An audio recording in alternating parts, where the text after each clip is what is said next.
Hello, everybody. Good to be with you again. So, I had a session this week, an awakening session, with a guy who started out by telling me, he said, just before we start, he said, I want you to tell you what a comfort your teaching has been to me. And I said, oh, really? And he said, yeah. And I asked him why. And he said, because you've taught me that I'm already awake. Said, I spent years and years and years trying to wake up, and you've taught me that I'm already awake. And he said, and I really do believe you. He said, I just don't know what it means. But so I'm missing it somehow, and that's why I'm coming to you, is that hopefully you can help me to see what I'm missing. And I did, right? And so that was that. But now, what about you? So, first off, let me say, if you can afford a session, my God, get a session. But this is for those of you who can't or won't, okay? So,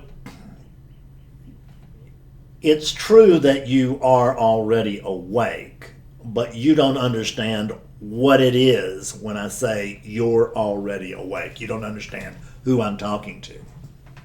That was the problem with this guy. You think I'm talking to that unit that's sitting over there in that chair watching Fred Davis on YouTube. And I'm not. I'm not talking to you at all. I'm talking to you with a capital Y. I'm talking to myself. I'm talking to awakeness.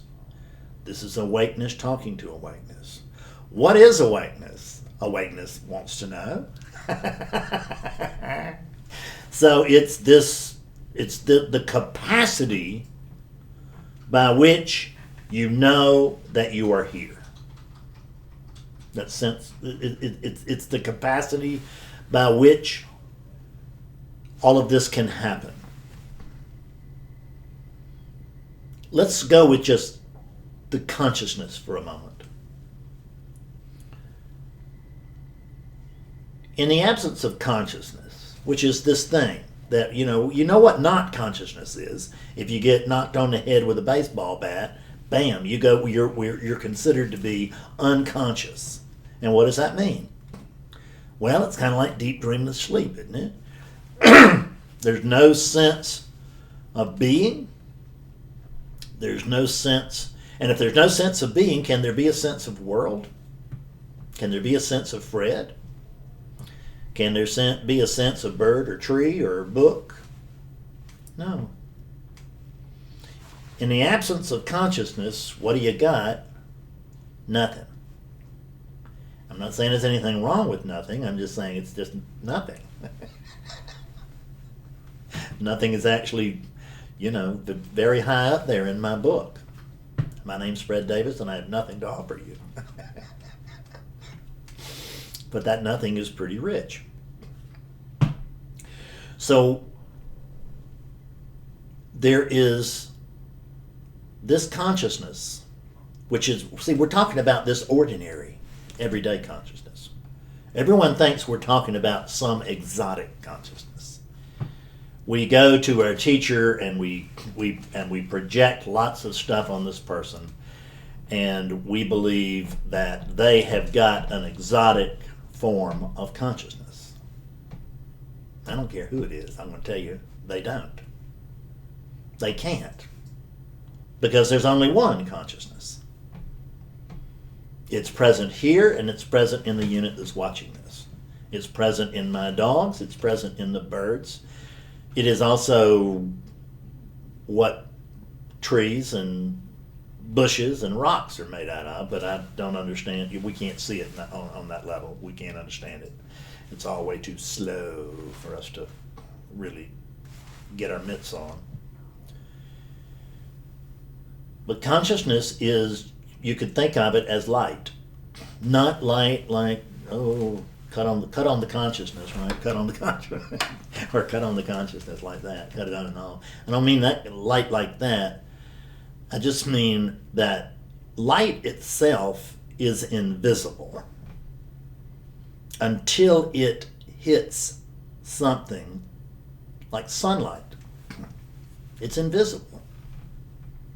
When you walk out in your yard, you don't look around and go, wow, look at this sunlight. You walk around, you say, look at the bushes, the trees, the birds, the squirrels, whatever.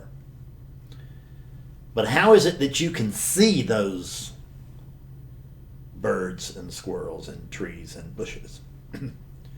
You can only see them through the light, but the light is invisible until it hits something. Once it hits something, it lights it up. Well, pretty much the same thing happens here. Because you'll notice that there's no consciousness prior to a body. And if you don't believe me, just check. What do you remember prior to that body? Right? What do you remember about what was going on prior to you being born? You remember anything at all? I don't. Remember absolutely nothing. So I don't need to read scripture to find out that there was nothing prior to consciousness. And it doesn't take a genius really to figure out that there's probably nothing on the other side of consciousness either. In other words, consciousness is an arising, comes and goes along with the body. So what if you were this consciousness? What if you were this consciousness instead of being that body? See, the consciousness is what lights this body up. It hits this body and it lights it up. There's some kind of co-arising thing going there. I don't have all the details on this. I just know what works, and I know some about how things work. But all of that it's not like I really know something, like I got it in a journal somewhere. It means that's the way I see it right now. That's the way I saw it yesterday, so I know that's the way it is based on my memories. This is not based on memory, this is based on right now. So what if you had no memory? What if there was no memory over there? What would you find? Who would you be without memory? What would you be without memory? Because memory is what? It's all those stories about you, isn't it? And when we say you, what are we talking about? We're talking about this, the unit and the character that's associated with this unit. But that's like associating smoke with fire. There's a relationship, but it's not like the two are the same thing. Smoke arises from fire. Consciousness. This body and consciousness arise from that no-thingness that is there prior to any of this. What if you were the consciousness? If I were to look at the Fred life right now from consciousness, I'm going to do that with you because I can't not do it with you because that's the only way I can see it. I can remember when I could see it otherwise, but I can't see it that way now. But I can, there's still some, there's a switch there, and it's sort of been thrown, and I'm not declaring it can't be thrown the other way. I'm just telling you that I can't imagine how that could happen.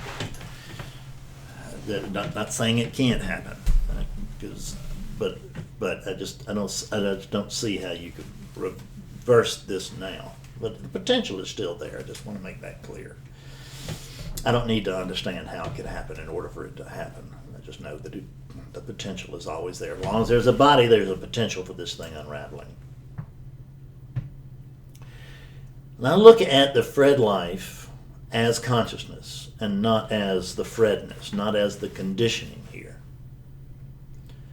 Then what I see is, I see that the first thing I see is that everything's all right.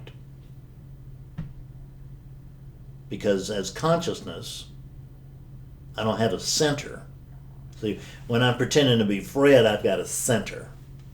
And from this center, I have a certain perspective. And I understand how the world should be, right? Which is typically the way that I would like it to be.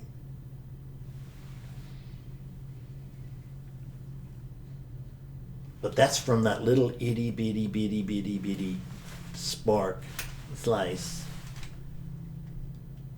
of character.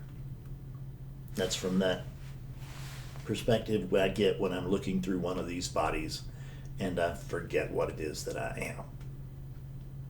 But right now, I'm not forgetting what it is that I am. I'm looking through this body. I still get this body's perspective, but I don't believe that it's my perspective. It's a perspective. But I'm looking through your body too. And that's another perspective. And from that body over there, I'm looking at this over here, and this is the same as that. And when I notice that there is just this, I see that all is well. When I start trying to live in the just this if it was something else, in the just this if this wasn't happening, the just this but for this, that's what isn't. There's not going to be any joy in that. It's just not. Check it. I mean, that's the way you lived all your life. There are fleeting moments, right? There are these ups and downs. But by the time you've gotten here, you've pretty well figured that the downs outweigh the lows. That the life is terrific when it is. But those moments are pretty fleeting. Most of the time, this moment is the springboard for the next moment. That's what we're looking for. The next moment's going to be the payoff moment. The next moment's going to be where it all comes together moment. But this kind of moment kind of sucks while we're trying to get there. This is not the important moment, is it? No. The make-believe moment is the important moment, and I just can't quite get there. In that make-believe moment, I'm going to be enough. In that make-believe moment, I'm going to have enough. In that make-believe moment, everybody is going to respect me. Everybody is going to like me. Everybody's going to do what I want them to do just as I want them to do it. And everything that will be going on will be circling this, like Copernicus. And this is the sun around which I believe, which all the universe revolves around. That would be the feeling.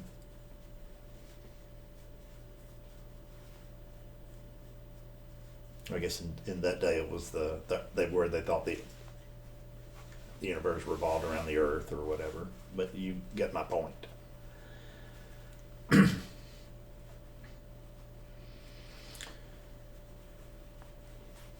What if you were consciousness and not that body? That body is an animated cadaver. What if you were the consciousness instead of the cadaver? What if you're the animation?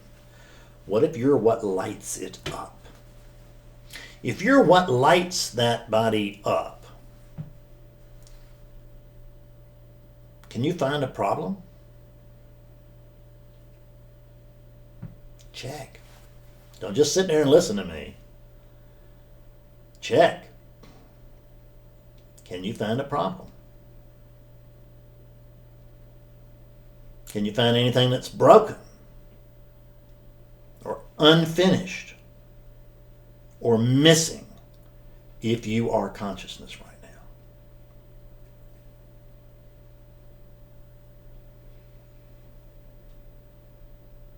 If you were consciousness and this body just suddenly evaporated, would that be a problem for you? I don't think so. Because it wouldn't be you that evaporated. And I know that each one of these units is precious and valuable, but just notice that I notice that there are more units coming into this world. They're coming into this world faster than they're leaving it. So you've got plenty of units to go, right? So you got 7.5 billion units right now. It'll be 8 billion in no time. And so we're just growing faster than we're dying, right? These units are. If you were consciousness, how much money would you need right now? Now, if you want to maintain a sense of being, then you need to feed that unit. You need to clothe that unit. That unit's going to want some company. They're actually pretty high maintenance, right? I mean, you got to. They don't want to just eat just anything, and they don't want to wear just any old clothes. They want to wear some special clothes so they can feel special. They're quite high maintenance. But if you were consciousness, how much would all of that really matter? Which is not to deny your experience in the world. I still buy clothes. I like to buy special kinds of clothes. See, this is like a guru shirt. See that? With the banded collar. Betsy tried to get me to wear these things for years, and I wouldn't wear them until I got online as a teacher. Then I went, I should be wearing banded shirts, right? See, it's just part of the presentation. So now this unit wears banded shirts. Does it make any difference? Absolutely not. But it's just a thing. And in the winter, I do still wear flannel. My vanity does not outweigh utility in the winter. And it actually doesn't in the summer because I hate short sleeve shirts. I just don't think a man looks dressed if he's wearing a short sleeve shirt. So I'm wearing a long sleeve shirt. That's what this unit chooses. And I've got no reason not to help it along.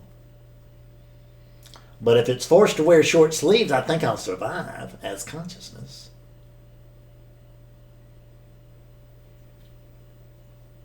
If it's forced to eat peanut butter and jelly the rest of its life, it may not be its druthers, but it could be worse, and it would live. The psychology would just be lighting up on fire with aggravation. The psychology is just not ever fixable. You can't please psychology, the psychology of a human being. You can't do it. You can do it, and then as soon as they get it, and they're very, very pleased until they've got it in their hand, and then it's just wasn't what they needed. What they need is that, right?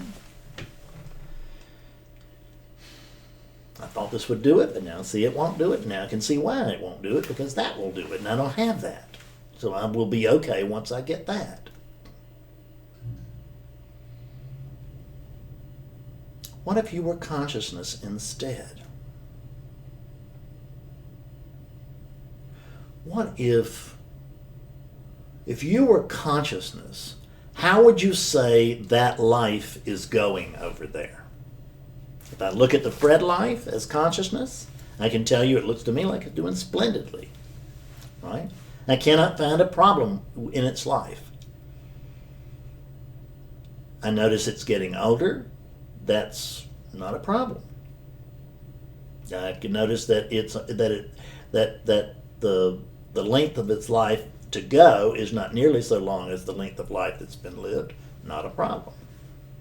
I don't care. I mean, I'm not rushing to have this unit die, but at the time it's time. It goes. But I can't go anywhere. So I'm not worried about me going anywhere. I'm going to lose this channel. Okay. I'll lose this channel. That leaves me with 7.5 billion. Imagine you've got cable TV with 7.5 billion channels. But ESPN has gone out. I mean, are you going to miss it? 7.5 billion channels? I don't think so.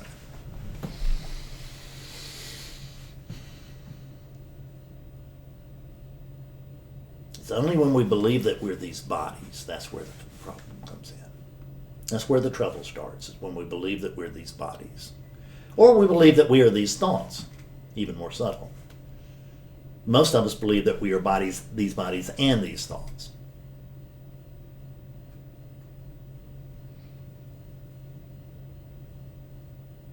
When I'm talking to you, don't forget that I'm talking to consciousness. I'm not talking to that person over there. I can't, because there is no person over there. Within relativity, okay, there's an experience of personhood. but there's nobody over there. There really is not. There's no one here. This is just happening. It's just part of this huge choiceless happening. I don't want to say that the relativity has no influence on the choiceless happening, but all of that too is part of the choiceless happening. Right? All of that's incorporated in it. You can't outthink this thing. You just can't do it. You can't figure it out. You can't get it in your head, because the one that's trying to get it in their head, in truth, does not exist. But it feels like he exists. There's an experience of it. I notice it's quite delightful. I am having a blast. Betsy's having a blast. Really. I mean, we just got it going on over here.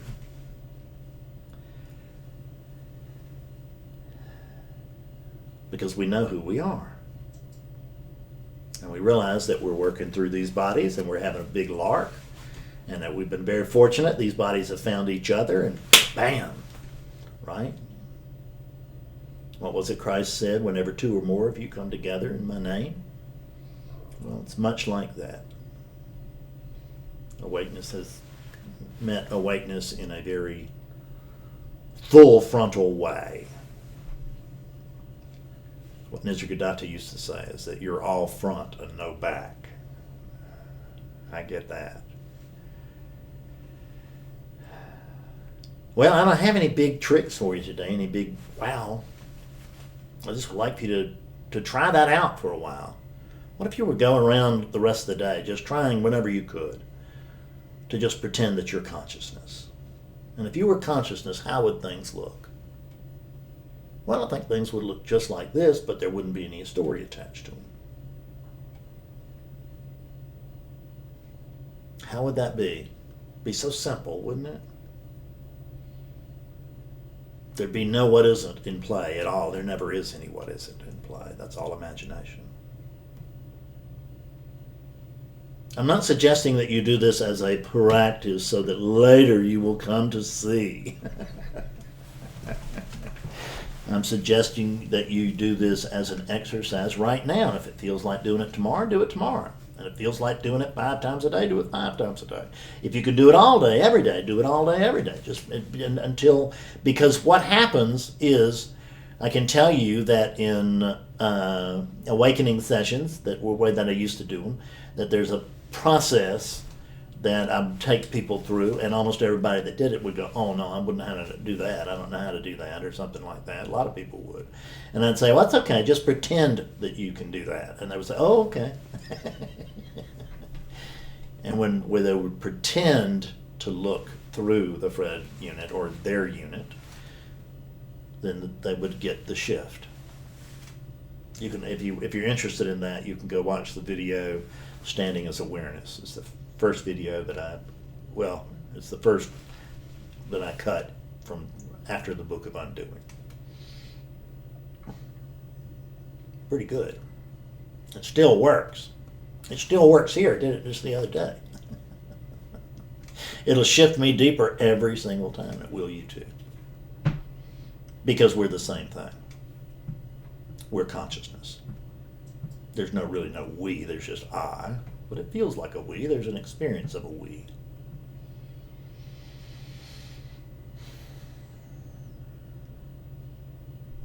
Give it a shot. See you later. Bye-bye.